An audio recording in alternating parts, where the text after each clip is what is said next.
All right, hey, welcome back to another episode of the Prolific Super Producer Podcast. And today we're going to be diving into a second part of what we started last week, which was, should you be producing music more or less often, or releasing music more or less often? What are the strategies? What are the pros and cons? That's all that we're discussing today. So hopefully we're wrapping up this conversation of how to implement this best for your situation, your brand, and ultimately get the best results for your own career inside of music.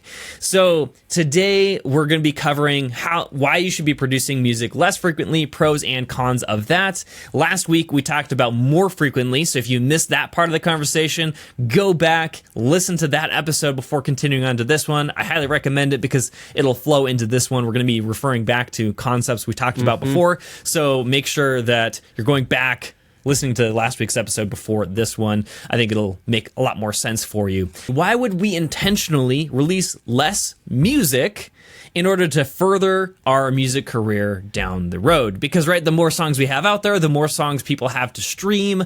Doesn't that make more sense? Well, maybe not. Let's discuss. So let's talk about the pros for producing music less frequently. Nathan, let's kick us off for us. Let's go. Okay. Let's begin this, right? So I think in the episode prior to this, we kind of established that Tyson and I are coming from two kind of different points. I am a proponent. Naturally, I lean towards more music. Tyson leans towards less music, but we both obviously can meet in the middle and understand both sides, which is why I think this is such a good conversation. So when it comes to less frequently, I'll be able to talk. I can do this. I got this. Okay. I'm kidding. A pro of releasing less frequently is time to fully produce your songs well. You just have more time because you're releasing less frequently, which inherently could mean less stress, right? Because if you picked a fast pace that you're dropping songs, like we talked about in the last episode, right? Like it's good because you're getting songs out there and you have a deadline, which we've talked about, which is good. But sometimes it can, you're not doing the song justice. Maybe there's more that could happen. Maybe there's a tweak or two that you were just a few steps away from turning that good song into a great song or an okay song into a good song, And sometimes that just comes from more time. And so I think that is a massive pro of releasing less frequently is you take away the stress of a rapid release rate, which can take away the stress of needing to finish songs just faster, which can lead to, a little bit of breathing room. You can really take each song for what it is and kind of just sit with it for a little bit and really flesh it out to make it the best version that you can create.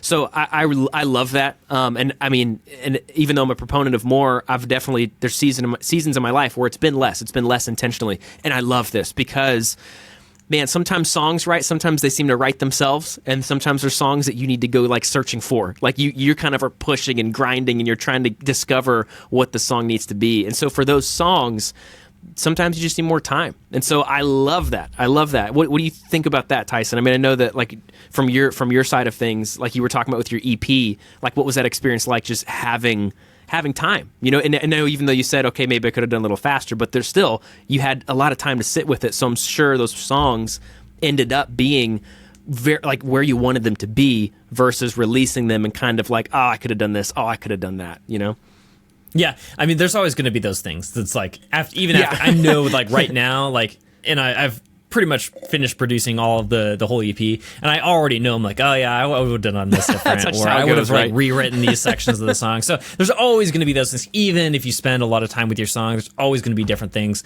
that you would have wished you had done. As we were talking about in 2 episodes ago, we reviewed one of Nathan's songs from demo to, or maybe it was 4 episodes ago now.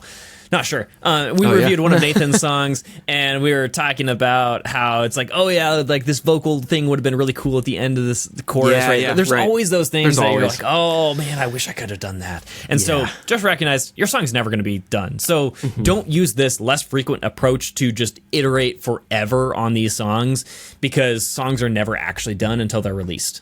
And that's kind of the finishing moment of just, they're out there. There it is. Yes. A question that I ask myself a lot, especially producing or mixing, is if I get this one step right, will this sell one more album? If I make the song that much more punchy, is it going to sell one more album because I made the snare more punchy? If yes, then it's worth doing. Then it's worth doing. No, then it's not as important. I it's still all might right. do it, but it's not as important as I think it is. Yeah. Getting the vocal tone correctly. Is it going to sell one more album? Probably, right? So 'cause if the vocals sound good, then it's going to sell more albums than if the vocals sound bad. So I'm going to spend a disproportionate amount of my time making sure the vocal sounds good versus having a punchy snare. So that's there's just a very small micro example of producing songs and making sure you're actually using your time wisely, because just because we have more time in between releases and we have more time to produce a song doesn't mean we're always using that time wisely. Okay, with that, moving on to the next one that we have here is you only release your greatest hits. Last episode, we used this example of baseball, of hitting when you're at the plate. Yeah. And each song that you have is a pitch, right? Some you're just going to whiff.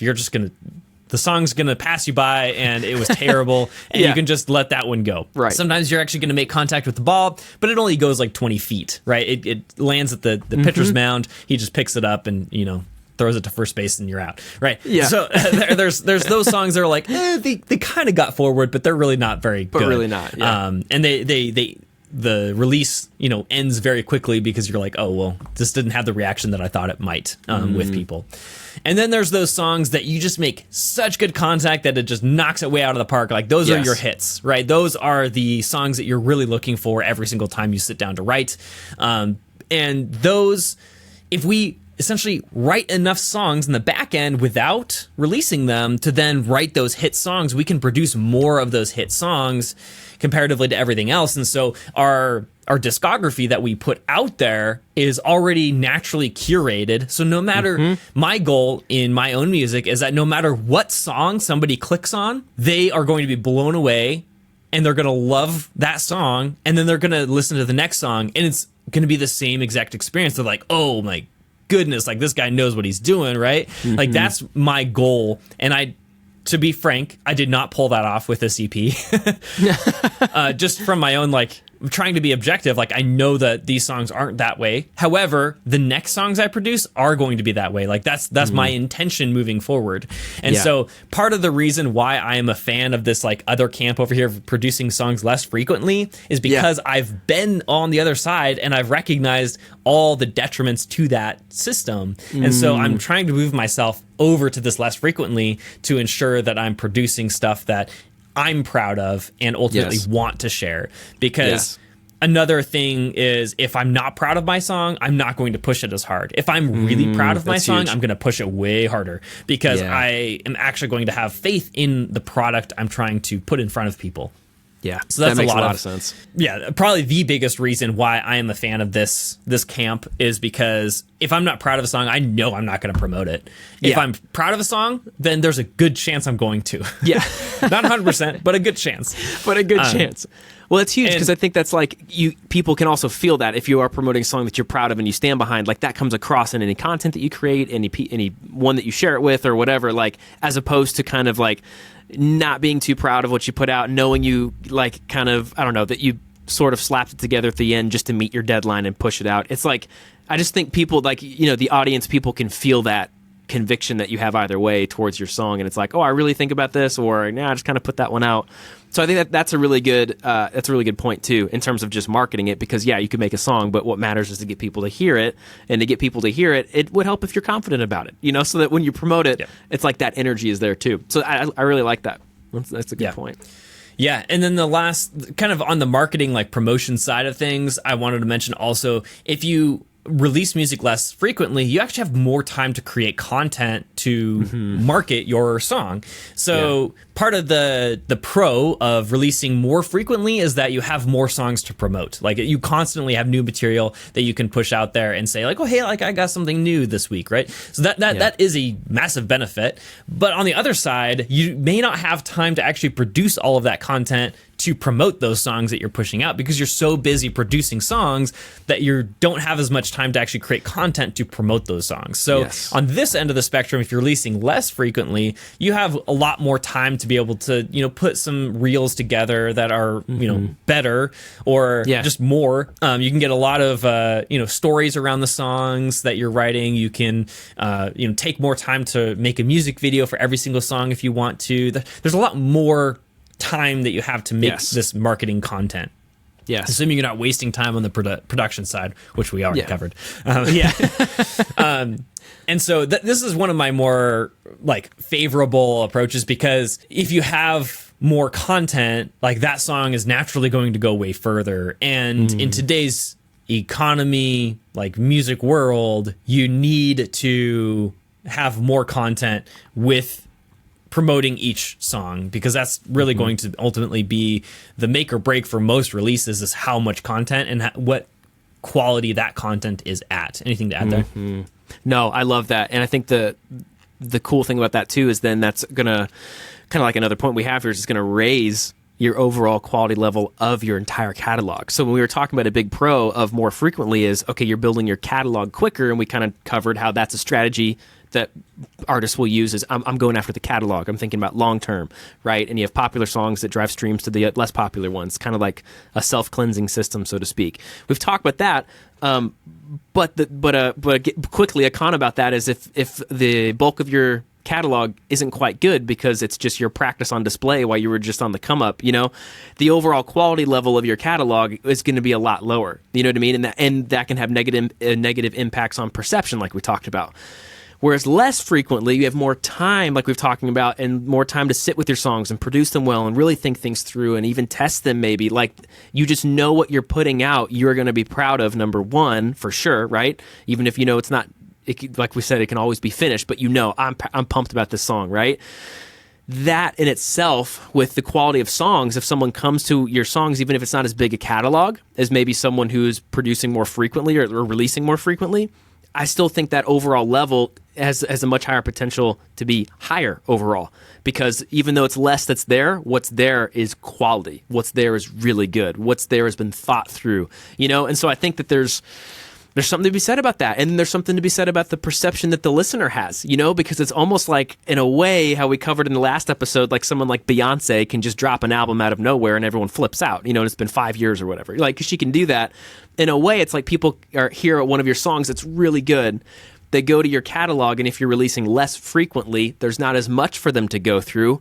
But what they can go through is fire, and maybe there's some sister songs to the one that they loved.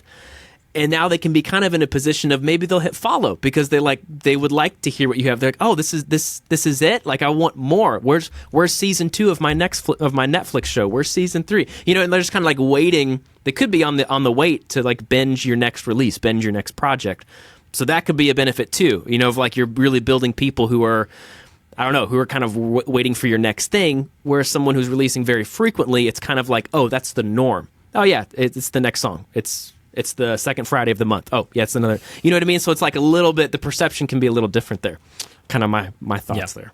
Yeah. Yeah, definitely. I think another like aspect to this that people overlook is that people judge you very quickly. And right, humans just judge other people. That's what we do. We can't help it. It's what we do. Right? Yeah. But if I listen to a song by an artist and I already like recognize like, oh, this is a good song, I'm going to naturally assume that the rest of your songs are about that same level, because that's just like the shorthand in my brain of like, yeah, this is the level that they're at.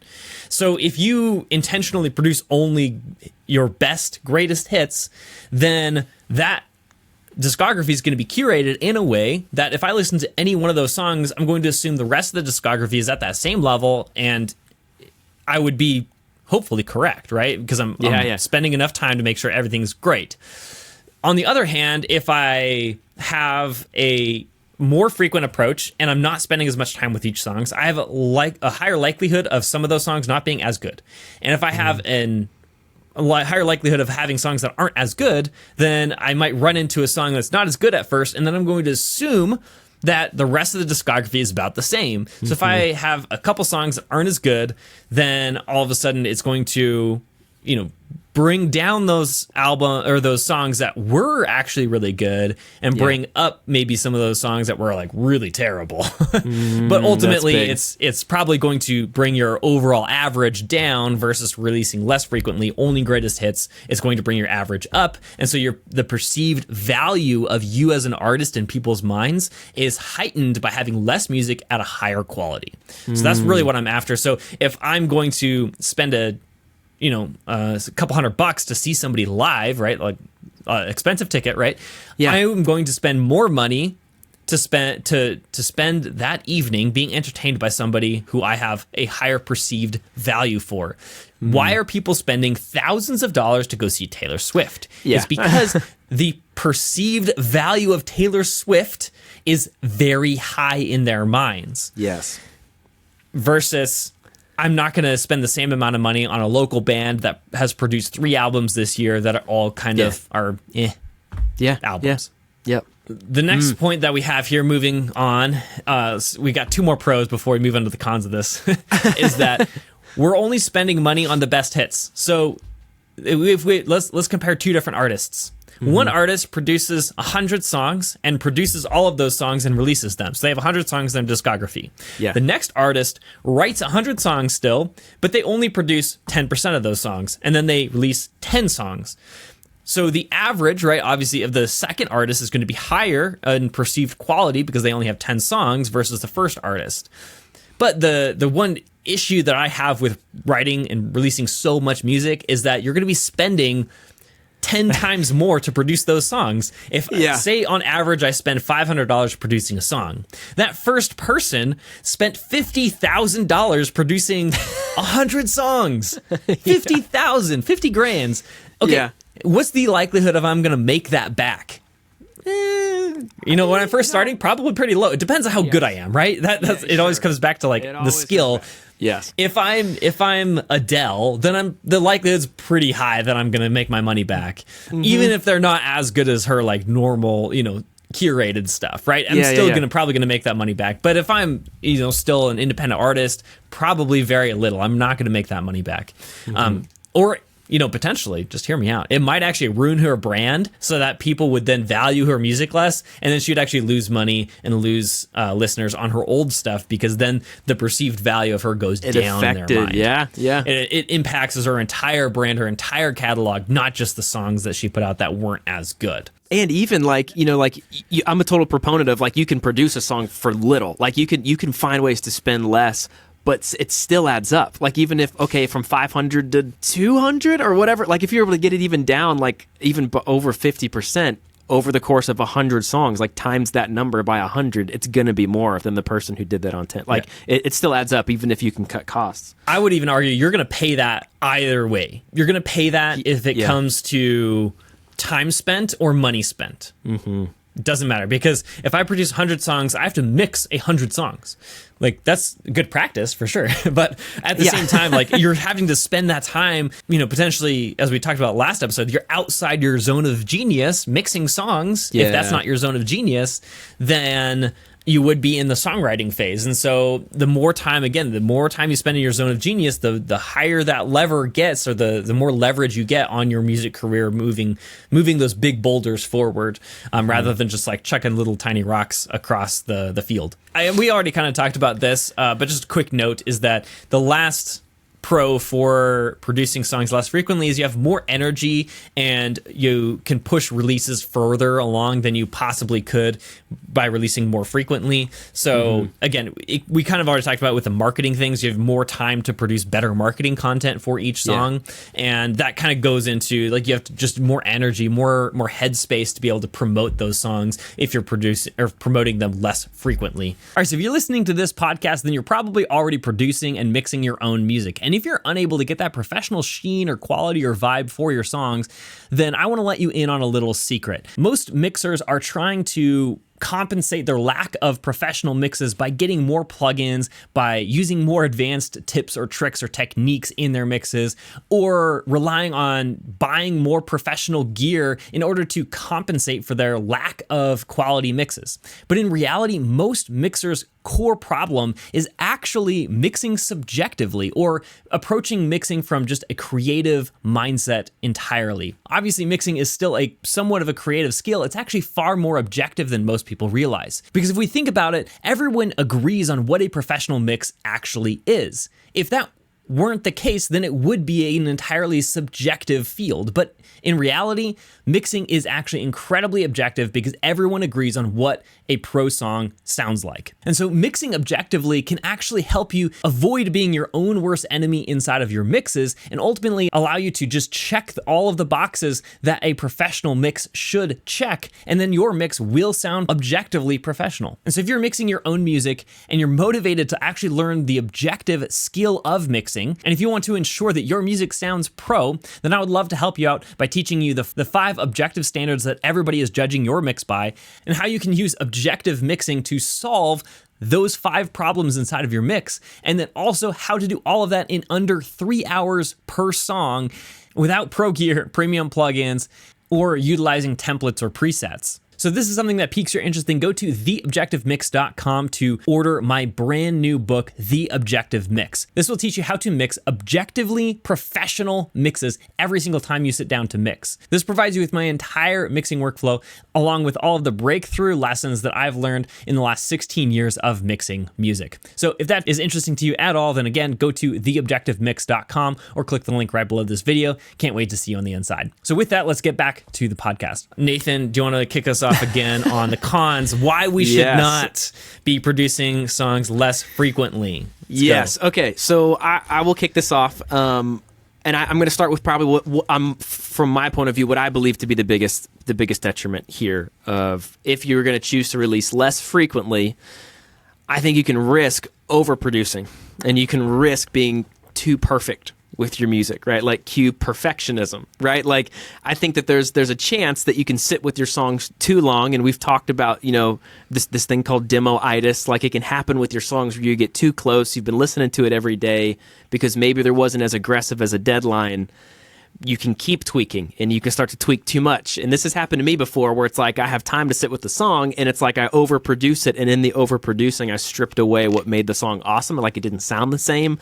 And then I'll often I'm just reverting to the, project that it was before. And so I think that's a big thing because just I really care about, finishing songs, and that's like my whole kind of like spiel is I want to encourage people to make songs and finish things and all that kind of stuff. So for me, that's the biggest con, and even personally too, and like my own music journey is like if I don't have some sort of system or some sort of thing set in place to be creating more, whatever I do create, it's like I'm going to sit with it so much, and I'll just want to make it perfect. And it's like, what even is perfect? And maybe you can do too much, and that can kind of cost you a little bit. That can cut into your time to make more songs. And maybe there was a quote unquote better one that you could have been fleshing out, or that whole kind of argument. So that's kind of my big thing there. And to be fair, like you can make a lot of songs and not have to release them all. You know what I mean? Like you could be making a lot of songs and be releasing less frequently. Like those two can go together.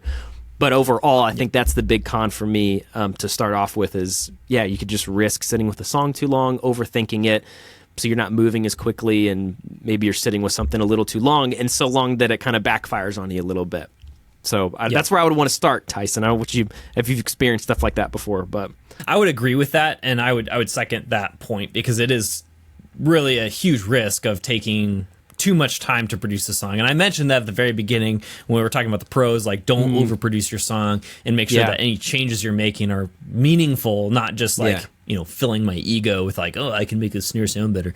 Right. So there's definitely a level of that. And the biggest issue is like, if you are paying attention, like I'm a fan of producing lots of writing, like doing this a lot and a lot of iterative practice. Like that is, in my mind, key to any music success. You have to do it a lot. Professional songwriters are writing up to 2 songs a day with other people, like finished, fully produced, fully fleshed out songs a day. 2 songs a day to then try to get some of those songs placed with major artists to then, be able to buy a house with that one song, right? Yeah, so that's like the level that they're trying to get at. And to get at that level, they're producing a lot. And so I am a huge fan of producing a lot of content, but just not publicly. I just don't want to release all of that stuff because, you're building that muscle, building that skill, and you're going to then be able to produce higher quality stuff eventually. But in the meantime, don't waste time releasing stuff that's not very good. Only focus on those greatest hits of that. The con that I want to point out here is that you will inherently have to rely on motivation, willpower, or some other form of accountability to do this, because the big pro, again, on the other side, is that if you're held publicly accountable to releasing music every 2 weeks, that is much easier to then force yourself to write a lot of songs, volume, right? Yes. It's much harder if you're the only one who knows that you're not producing songs. And so there's those two sides. And again, I'm a huge fan of not releasing them, still producing them, but you have to figure out a way to hold yourself accountable.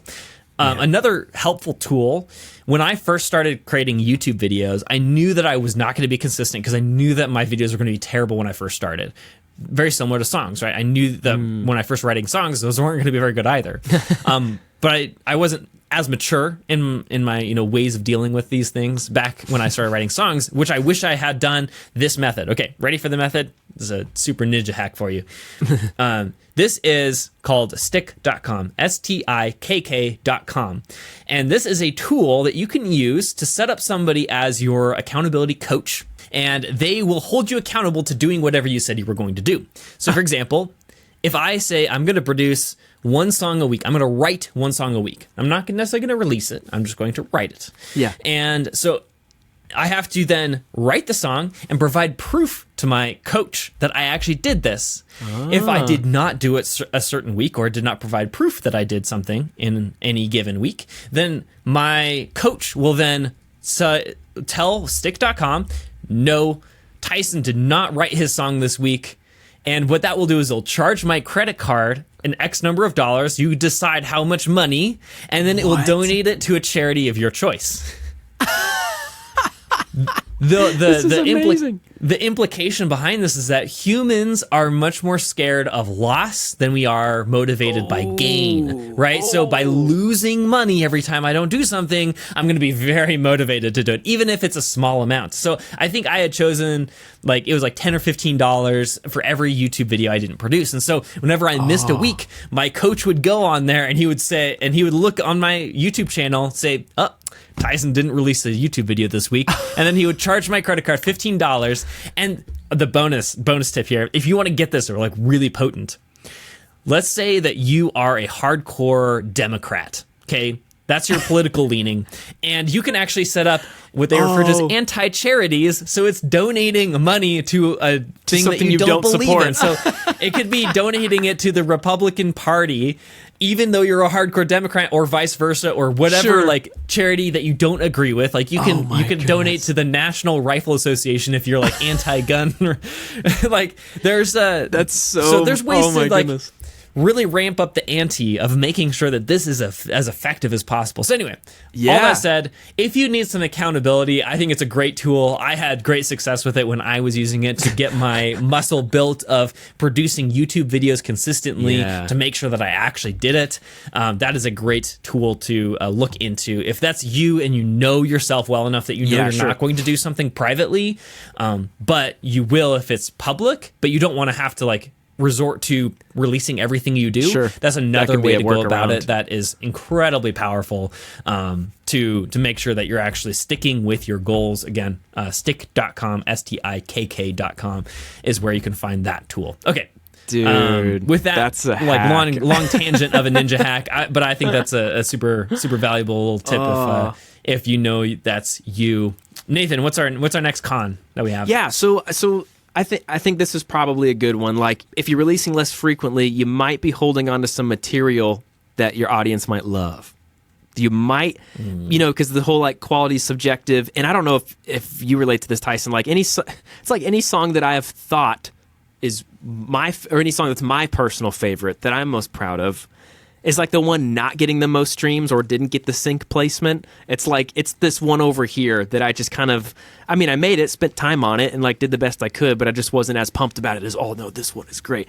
And this other one over here is getting the streams, getting the sync placements, getting the whatever. So there's kind of a thing where our own perception can be a little off, and we don't know what we don't know. And if we're releasing it less frequently, And if you're writing even more, like if you have songs and stuff, you could be holding on to songs that you don't even know might really resonate with your audience or might really resonate with whatever you're trying to do, in your career, like professionally. So I think that's kind of a big thing is like that I have learned multiple times is like you just don't you sometimes you're not the best judge of your music, your audience is, or the project is, or the whoever you're turning in songs to. And so if you're releasing less frequently, then you're dripping out songs at a slower pace when maybe, hey, there could have been something that could have came out that could have really helped your catalog or really helped your platform because it was a song that you didn't think was going to hit and have some impact, but it did. So I think there's a conversation there, I think, for sure, that like obviously like riding the line between knowing that it's a good song, and if you did spend time on it but you're just choosing not to put it out quite yet, oh man, maybe there's an opportunity there, if you have that kind of bandwidth. So I think that might be a point. Yeah, and I think that there's ways to get around this personally. So for example, I like to test all of my songs before I release them, before I even produce them, before I spend the time and energy and money to produce a song. I make sure that it actually has legs before I do that. And so I do that by pushing it out to a cold audience. That's kind of a marketing term of basically people that don't know me. And I push out the raw demo, just stripped back. There's nothing really but like the basic arrangement and the melody and lyrics. And if I can get enough engagement on that, I know that the song itself is good. So as long as I, do well on the rest of the project, that song is going to do well. And what I can do is I rank that against all of my other songs that are at the same stage of the process. So they all roughly sound the same, and then I push them all out. I see which ones do best, and then I know that one is going to be the top one that my audience chose. And this is really helpful because, for example, the last time I did this, I had 9 songs that I pushed out there that I thought were like, okay, these are all good. I'm proud of all these songs. Like, let's push them out. And I did that, and then I realized that and it's exactly to your point, one of the songs that I didn't personally like that much was the second highest. Granted, my favorite song was still number 1, but number two song I didn't really like that much. And so there are those songs that you have in you, that you have on your hard drive, that are actually pretty good, that people would resonate with. But you need to find out a way to get feedback that is helpful to then produce those songs. So I am on the level of, there's a way to do it, and I figured it out my way that works for me to do that, to like curate my own songs before I produce them, to make sure I'm producing the highest quality stuff possible, while also playing the volume game and not like wasting anything that's on my hard drive. So I know that those songs that I didn't produce, I intentionally chose to not produce them because people didn't resonate with them as I thought they might. So, which I'm sure gives you some peace of mind. Yeah. Like that's a different, like you actually have data on your side to help you as a creative to be like, oh, like you can almost let those songs be. You know what I mean? Like you can have some, like you have, what's the word? Closure. You have closure with those unfinished songs, Yeah. Yeah, you can definitely just like set it aside and recognizing you're making the best decision for your career, because like there's still songs that I'm like, I know they're not going to perform that well, but I still want to produce them like internally because I have this like personal relationship with that song that I still want to do it. Yeah, and so totally. I might decide to produce those songs anyway, like knowing that they're not going to do well, but then I'm not going to promote it as much, because I'm going to say like, yeah, hey, here's a new song. It's in my discography, but it's not really for you. It's for me. And that comes back to like your goals of creating music. Like, are you trying to create a career that gets lots of streams, that, gets a lot of hardcore fan engagement, or are you just trying to produce music for yourself? Like those are two different goals. And, my strategy of like, testing things is not for people who just want to make music for themselves. If you're trying to make music for yourself, sure, your unobjective opinion is the only one that matters. When you're trying to produce music for other people that they like, that can grow a fan base, other people's opinion matters way more than yours. And so I tend to lean towards that route. There might be a song or two that I produce that I just disagree with everybody else on. And you're like, no, decide to produce anyway. But ultimately, like, decide on your goals and then move towards those, and with the routes obviously that cater to whatever those goals are, and just don't deceive yourself. Don't deceive yourself saying like, I think everybody is wrong, even though 2,000 people listened to the song and told me it was terrible. I think they're stupid, right? It's like, you have to like accept a little bit of criticism here and accept that some of your songs aren't as good as you think they are, and you have to step outside of yourself to recognize that. The self-awareness thing like comes back to play here. Yeah. Like there is a huge amount of self-awareness that needs to be captured in yourself to truly make the best decisions for your music moving forward. So not sure if you have anything to add there. No, I was going to say, I think that's like, if we were trying to like land the plane on this big conversation, I think that's the crux. Like that's what I would want myself to hear if I was listening to this 10, 12 years ago. So I think a good, in regards to self-awareness, I think a good question to ask yourself if you're sitting here and you're listening to this, you've listened to the last episode too, and you're like, maybe you feel even more confused. I don't know. You're like, I thought this was a good strategy, but now I'm not really sure about this. Maybe a good starting point is this whole self-awareness conversation of like, hey, how many songs do you have in you per year? Maybe I've found that to be a very helpful question for myself. How many songs do you have in you per year? And that doesn't mean releasing. That doesn't have to mean releasing. That just means like how many songs could you write in a year? How many songs do you create on a monthly basis historically or whatever, And I think that is dependent on, again, like a lot of nuances of like, maybe it's just a seasonal thing. You know what I mean? Like, hey, okay, this first quarter or this first half of this year, I know I've got X, Y, and Z going on. I'm gonna still write as much music as I can, but I'm gonna probably release every 6 to 8 weeks because of life stuff. You know what I mean? And then maybe you were able to write more than you thought, and you have this backlog of tracks. And now going into the second half of the year, you're more free and you have even more time. Like I just want to like free people from thinking that you have to lock into a specific thing forever.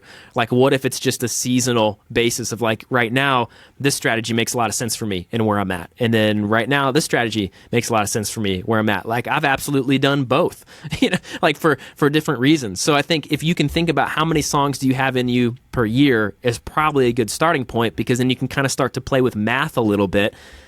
And as creatives, like I think it's helpful to see some black and white stuff like numbers and math and like kind of reverse engineer some sort of plan for you. But so I think it also circles back to the pro mindset and amateur mindset of writing, right? Like professionals, if you're a professional songwriter, your job is to write songs. And if your job is to write songs, you're going to write songs. You know what I mean? It's just what you do. It's like how you show up. It's how you're feeding your family. It's how you're keeping a roof over your head. So like, if you're not there right now and it's maybe you're an amateur or you're starting or wherever you're at, I would encourage you, regardless of your strategy, to adopt at least a little bit of a pro mindset. Maybe you don't have to go all the way in extreme because it's not where you're actually at. Like, be real with your situation. But if you could adopt at least like the mentality of committing to creating, I think maybe that like just committing to creating, maybe just start there. And then you can try to figure out a strategy that then suits your life. So I just think it starts with you, fellow songmaker. I think it starts with you and where you're at and where you're at in your journey. You know what I mean?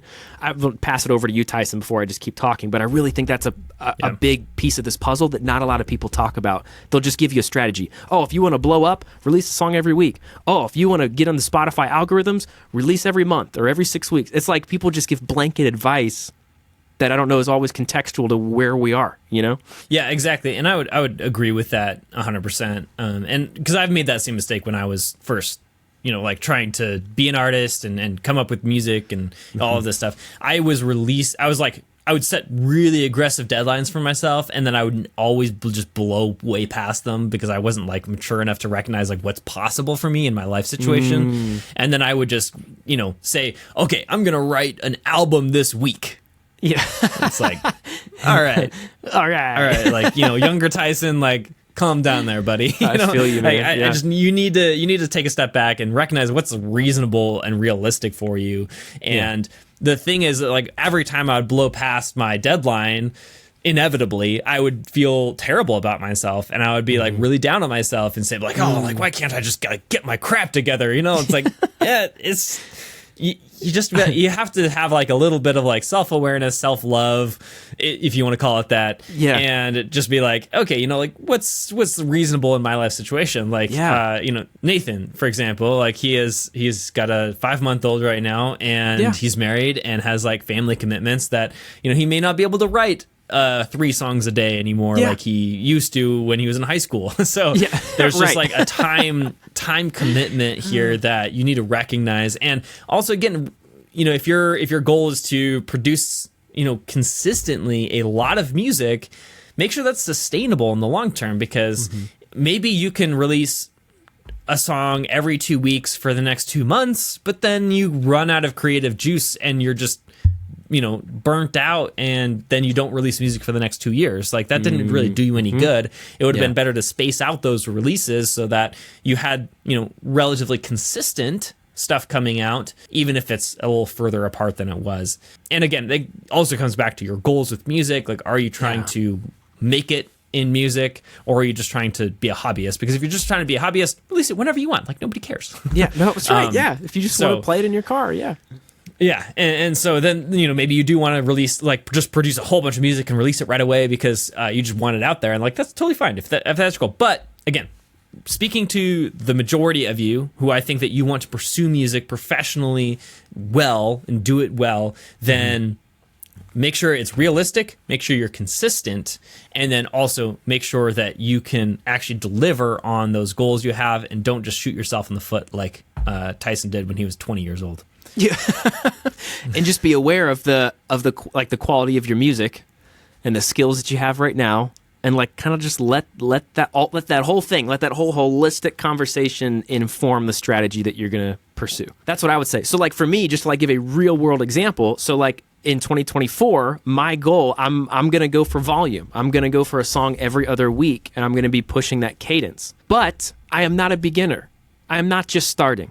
I've been doing this music stuff for like 15 years, and all of my professional stuff has been undercover. It's been sync placements, businesses, sports teams. I've been consistently creating my music. My skill as a songwriter and song maker has been validated. You know what I mean? It's just been validated undercover. You know what I mean? So like for me to choose a volume game, all right, every 2 weeks, I'm making that decision knowing I have a high batting average, and I'm not like trying to say that as a flex. It's just like at this point in my life, I've just been doing it a long freaking time, And I know that if I sit down and make a song, there's a very high chance it's not going to be bad.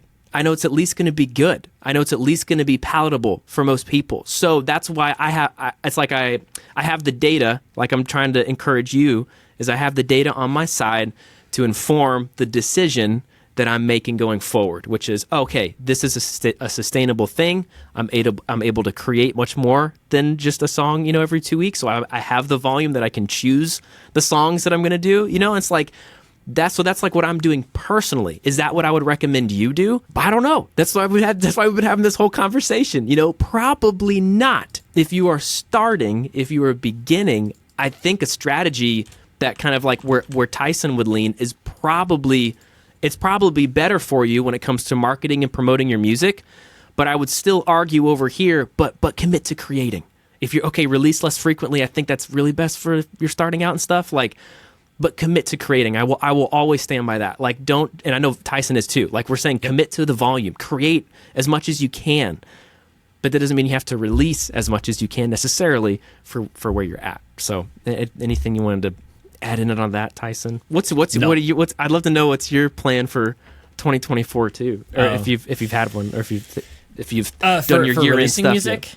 Yeah. So as I mentioned, I had an entire EP written throughout 2023. So, and then I had this like kind of side project that I wasn't sure if I was even going to like include in my artist stuff. Oh yeah. But I think I'm going to as well. So I have quite a few songs like lined up for 2024 that I'll finish and release in 2024. But they took a year to get together. And so I'm going to be releasing music, let's see, on average at least every 6 weeks in super cool 2024, probably once a month. By the end of the year, I will probably have at least 12 songs out there. So on average, at least once a month. But that is due to the fact that I spent an entire year getting this music ready before actually releasing it. So and ultimately, like if you take on the average of the 2-year span I'll have been working on this music, it's going to be more closer to that, every 8 weeks or so. So 6 songs a year average, which for most people is a normal to even slow cadence of releasing music. So that's what my goal is. What are you thinking for 2024? And I guess recognizing that this we're we're already well into 2024 at this point, but when we're filming this episode, just FYI, Oh, good point. Yeah. a little behind the scenes here. We're filming this in 2023, so we're not even in 2024 yet. Yes, we're not. As the filming of this episode, which is crazy to think that this is coming out in like March of next year. I know. But anyway, wow. so you future people in March of 2024 hearing this episode, this was our goal. So you can help. You can hold us accountable to our goals check. here. So I said I was going to be releasing music in January. And so if you can go back to my artist profile and see if I actually released songs in January, I was going to release a song. It's called Psychedelic Daydream, and it is going to be released in January. And my artist name is Hello Moonlight. So go check it out and see if I actually released it, and make fun of me on Instagram. If you don't see anything, you can feel free to call me out and call me whatever creative names that you can come up with, because there we go. I have another song, just as a side note, sorry. I have another song called Hater, and it's all about all of the comments that I've ever gotten on Facebook ads. I love it. There's some like gold lines in there. It's not necessarily the best song I've ever written. Yeah. But I really like it just because it's funny, because I get to just like sit there and laugh at all the things that I've been called on Facebook. But anyway, so I bet it felt good. What's your plan for 2024, Nathan? Yeah, no, if you want to fact check me, okay, I'm putting it out here, public accountability, right? Like we've been talking. So my goal is the volume game. So I'm going to go every other week, starting in January, just every other week. So hopefully by the end of the year, that would be like 26 songs. That's what I'm committing to. And so it'd be fun, like if we did a kind of episode near the end or something, like to like reflect. You know what I mean? Just like see what happened over the course of a year, like to see what happened with 2024. That might be kind of fun. But yeah, no, that'll be a fun exercise. I think that you have a slight advantage over me because you're really focusing on your artist project this year. You have your hands in a lot of stuff. This is still kind of like a side project for me. But I would still be happy to do that because my songs are going to be so good that they're going to blow yours out of the water. Dude, let's go. I cannot commit to that. Nathan is an amazing songwriter, and he's been writing songs a lot longer than me. So not to say that I couldn't be a professional songwriter. Yeah, come on, but, man. I don't think that I'm quite at his level, just in all honesty. But I have other strategies to make sure that my songs are awesome and better than Nathan's. So this is the thing. This is the thing. It's what's so fun is it's like you're Batman and you have your Bat Cave, and like I just picture you having Alfred coming serving you a special drink, and you're on your system and you're like putting everything in place. I don't know. I'm definitely more of a feeler. I'm more of a feels right. All right, cool. And so like that's, I think it's really fun. But hey, I think the important thing if you're listening is like, what did Tyson and I just both do? We both just chose a strategy that fits where we are. Professionally, skill-wise, creatively, life-wise, right? We both just literally did what I would advise you to do. And we just put it out there and we said, yep, this is what we're going to do this year. And we told you why we could do that, why we chose that. That's what you got to do for yourself. If you're wondering how much music to release, that's only you can decide it. So that's kind of fun. We just 100%. Did on display what we were talking about. Yeah, we should do an episode on the various superheroes and what their strategies would be. We should. I love it. All right. Do you want to wrap us up? I think you have that free guide that we want to give away to our audience. So if you're struggling to finish songs, then you need to go and get Nathan's guide, because again, as I mentioned, he's further along in this songwriting stuff. He's written hundreds of more songs than I have in my own career. So Nathan, take us away with your for bonus content. Oh man, it's really hyped up now. Okay, all right. No, if for real, if you're struggling with finishing songs, and that was me, like I was not the guy that could write hundreds of songs in a year and stuff like that. I was just not me for a long time, and I needed a new workflow, and that's what I figured out. Was like the way I was showing up creatively was not getting me to where I wanted to be. Like I kept showing up. I was showing up and making things consistently, but they were just getting added to my hard drive and like my Logic sketches folder, my demos folder. And I was just fed up with that. So I committed to just changing my workflow, and that I bottled up that workflow that helped me make songs consistently, and I just put it into a simple 5-step thing. It's just like, hey, turn on your computer, pick up your instrument, however you start making songs, and then do this, do that, do this, and then do that, and do this, and then you're set, So you can just go to finishsongsguide.com. It's totally free. It's like 10 pages. You could pull it up on your phone while you're making a song, and it's simple, like fellow creative to fellow creative. It's just a page. Like a step is on a page. You know what I mean? So you can just like move from thing to thing. And my hope is that it helps you, encourages you, maybe even motivates you to get further than you typically get when you sit down and make a song.